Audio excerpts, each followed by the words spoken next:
Okay, so let's talk about your shutter speed. Okay, that is the actual click of your camera.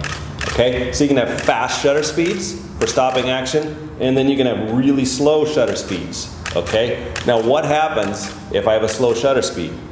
Okay, you're gonna get blur. Either the people are gonna be moving, you're moving, so you're gonna get blur. So you have to figure out what your shutter speed that you wanna use is. Okay, if you go through now, if you have a single wheel, as you turn the wheel, it's going to change your shutter speed. So everybody do that now. You'll go all the way up to a 4,000th of a second and all the way down to 30 seconds. Okay, and the way you tell if they're parts of seconds or full seconds, if there's a little quotation mark next to it, those are full seconds. So it'll say like 1.3 and a quotation mark. So that's 1.3 seconds.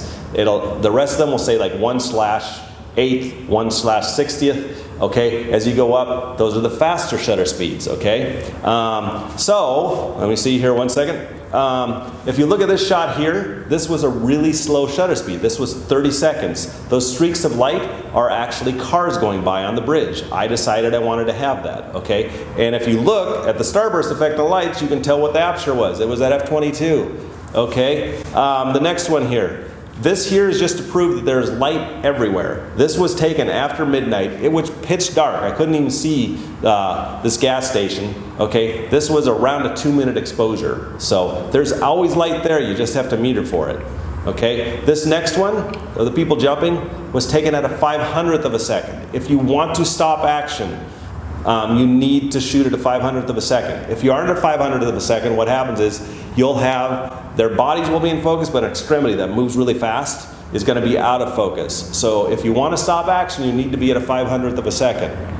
Okay, this one here was using a slow shutter speed and panning with the subject. So you can use slow shutter speeds to create some interesting images. So I actually shot at a 30th of a second and panned with the subject and shot. So I kept my speed the same as the subject, okay, and that's what created the streaking in the background. So if I would have just shot this, it would have been a dude on a bike with a boring background. But by shooting with a slow shutter speed, swiping across, I get a streaking background and get an interesting shot out of what would have been a mundane shot.